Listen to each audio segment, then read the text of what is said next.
going on, guys? Welcome back to the video. Welcome back to the vlog. If you're new to the channel, subscribe because we got plenty of shit going down on my BMW 335 here. Today, namely, we're gonna be doing two, maybe three things that I need to do for maintenance on the car that I've been requested quite a bit because I did really good in the past. So stay tuned.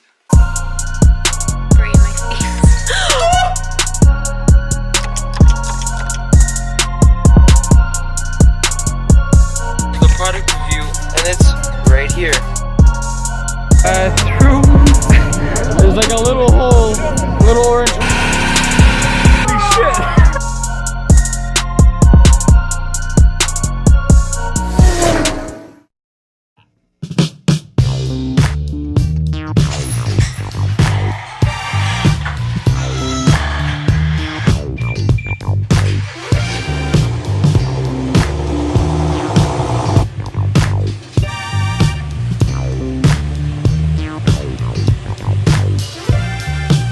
So now that I creeped my way into this very tiny garage, I was able to, oh by the way, last video I was able to, in this garage, fully detail my car. So here's a link to that video you should probably check out, because I have a little bit of tips and tricks about our dear friend BMW paint here. So if you're wondering what are we doing here today exactly? Well, we're gonna be doing the window trim in the back because as you're seeing right now, it's kinda, well, it's a bit old, to say the least. I did it in the front a couple videos ago, actually a while ago, last summer. It was a really good video, super informative, and a lot of people seem to like it, so I said, hey, why not? I need to do it again to my rear because it's already cracking, it's ugly, and you guys could benefit maybe. Another thing I'm going to be doing today for sure is jacking points under my car, little rubber things that you could jack your car up with because you're just completely destroyed. So far that's what we have in store. Maybe along the lines I'll think of something else that I can do, but so far that should be it. Pretty interesting as far as I'm concerned. Okay, so for starters, we got this long ass tube. This in here is going to be my the actual window molding trim. So we're gonna take this out of here. Woo! It always amazes me how people find a way to package things. Last time I got it in a box, I don't know. I got a OEM BMW one. I think it costed me about 50 bucks, less, maybe 40. I don't remember. I'm gonna put the price right here.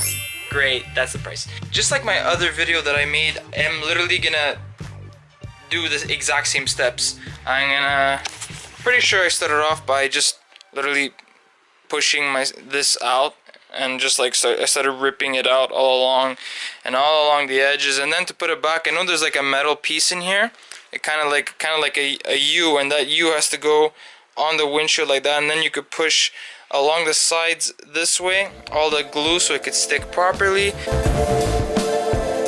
Alright, so super quick, it should be good practice just to take it out, put it along the side of the the original one, and see if everything lines up, because if it doesn't, and then you're taking this off, then you're kind of screwed a little bit. Concept should be the same as the front, except this one I notice that it doesn't have glue on the side, on the side that has to go on the quarter panel of the car. So that's interesting. If you haven't checked it out already, now I'm going to be linking the video up here, or it's going to be down in the description box below. But now I'm going to be doing the steps that I'm going to follow my own steps that I did on the front. I'm going to replicate on the back because, like I said, it's the same exact thing. So in this case, I guess it would be pretty ideal to get like a little bucket so you could throw all the little pieces inside, put that down next to you, and continue at it. So literally just throw it away. And so I like to start from the bottom so you could get an actual grip on the metal piece. Now keep in mind that it is kind of glued in there, so you gotta just like twist it as you go up, and it just easily comes out like that. So throw your bad pieces to the side, After we're gonna go through this, we're gonna clean it really well. I'm gonna get some glue gun because there is some residue of some little glue here and some stuck on rubber, but also a vacuum just to clean everything up, make it look nice, so that when I put the new one back on, it's gonna be nice and easy. And now I'm gonna do the same thing over here. Kind of just want to get under, get to the metal piece that you can see right in there. See how it just clips onto the glass? So get there, and now push up. Hope you guys saw that. And remove it from the car. Super easy like that. I'm panting because like I'm doing it with one hand. Right, now continue all around. And there we go. Alright, now I'm gonna clean it up with my little shop vac. Alright, and now for the things that are still on the car, I'm gonna take a bit of glue gun and go in the cracks and be sure to take everything out.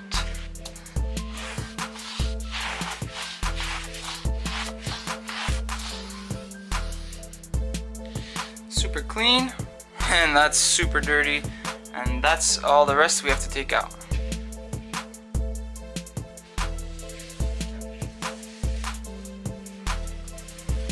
Okay, so now off camera, I just went with a dry towel and I kind of just scooped anything else up just to make sure that it was dry, the surface, before actually going forth and actually doing the install. So now that that's done, now we can easily just reinstall the piece. And to do so, the way it's going to be done is inversely.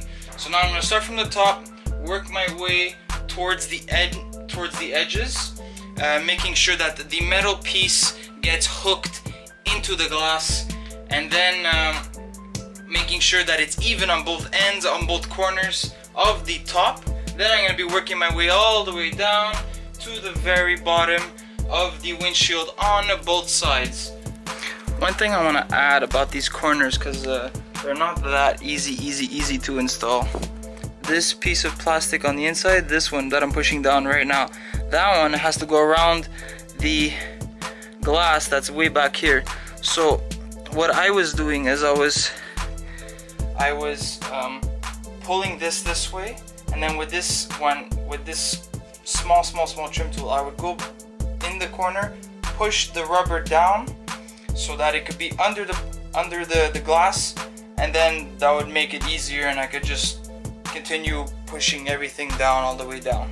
As for when you get to the very bottom, it is suggested to open the trunk so you could have easier access to pushing everything in, because then it gets a little bit cornered and it gets a little hard to actually put everything on. It's perfect again. I'm so happy, look. Perfect. All along the edges, everything looks a-okay. So I hope that was helpful. Next up, we're gonna be doing the jacking point, and then the MAF sensor. The one we're gonna be looking at today is this one. Where is it? This one right here. Look how destroyed that is. And the worst part, it's not supposed to do that. So we're changing that out like live up. Alright, so for the jacking point, like I said, I got two of them. So this is what they look like. Now, quick glance, doesn't really look like there's any screws or anything that should be difficult to make it hold on. With the help of some pliers here, maybe even a screwdriver, I should literally just need to pull this out. So,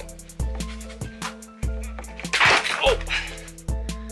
Alright, that as easy as that. Alright, throw that aside.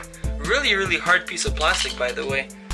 Alright, and this one should be put back in. There are grooves that you should follow. So if you see here, it does like an L. If you just look under, you literally see it, and you just put it back in. So following those grooves, I'm gonna go like that. Wow, that was easy. Okay, and now if you made it to this point of the video, congratulations, because now you're gonna learn number 3. I'm gonna teach you guys how to clean a MAF sensor. Okay, so now on your car, if you have some codes that appear, I'm gonna list them all over here. If you have these codes that appear on your dash cluster, whatever you want to call it, it means that there's something possibly wrong with your MAF sensor. Now, what am I talking about? Let me show you. If you look very closely, there's that wire in there. Now, I don't know how well you guys can see it, but that wire is black. The other side is clean. This black piece on the wire is probably the reason why you're getting that code. So instead of spending, God knows, ridiculous pricing of $300, who's gonna go do that? Anyways, instead of spending that much, welcome to Garage 19, where we do some DIYs to save you money. Consider subscribing, because I always do this kind of stuff, kind of like what I just did today. To fix this, literally all you're gonna need is brake clean or electrical cleaner. It's literally the same thing. You just need something that's gonna evaporate quickly. They both do, so don't go buy the same thing twice. Fun fact. And a toothbrush. So you're gonna spray it with brake clean on the black piece, on that black wire, and with a toothbrush, very delicately, you just try to brush all that black stuff off. So let me show you guys how to do it. Alright, so now with my brake cleaner or electrical cleaner, same thing again. My toothbrush that is very old and now will be used to clean the nitty-gritties in my car. Now take the MAF sensor, the side that you need to clean. So for me in this case it's this side right here. See how it's really black in there? So I'm gonna spray it.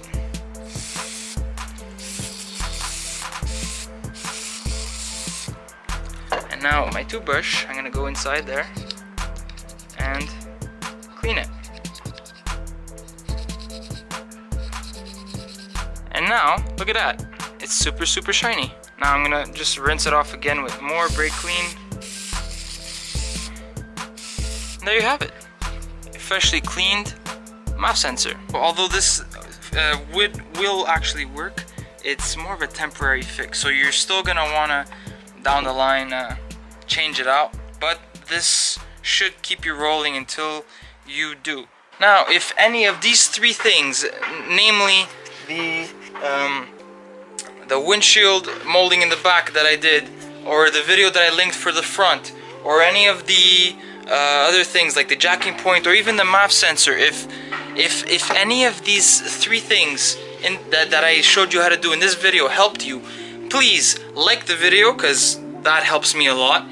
Drop a comment down below and tell me that, hey, you know what, Julian, this helped me a lot, thanks so much, man. Like all the other people that have messaged me in the past, or even you could reach me directly at dgens19. I'm gonna be showing you guys right here down below. Just message me on Instagram. It's one of the easiest ways to message me. I'm always on my phone. Who the hell isn't that these days? And I truly appreciate it if you'd even share the video with other people who you think will need to do this to their car, because you see some wear and tear here and there. It helps me out and I'd appreciate it. And lastly, I consider subscribing, because just like today and just like plenty of other videos that I've made already in the past, I like to do these DIY videos to help you guys, because knowledge is power, and together the whole car community, it's like a big family, and I want to help you guys out. Alright, so like, comment, share, and subscribe, because I've got plenty of stuff coming your way. Thank you guys so much for watching. Remember to drive what drives you, and I'll be catching you guys all in the next video. Peace. Yeah, pray for better tomorrows.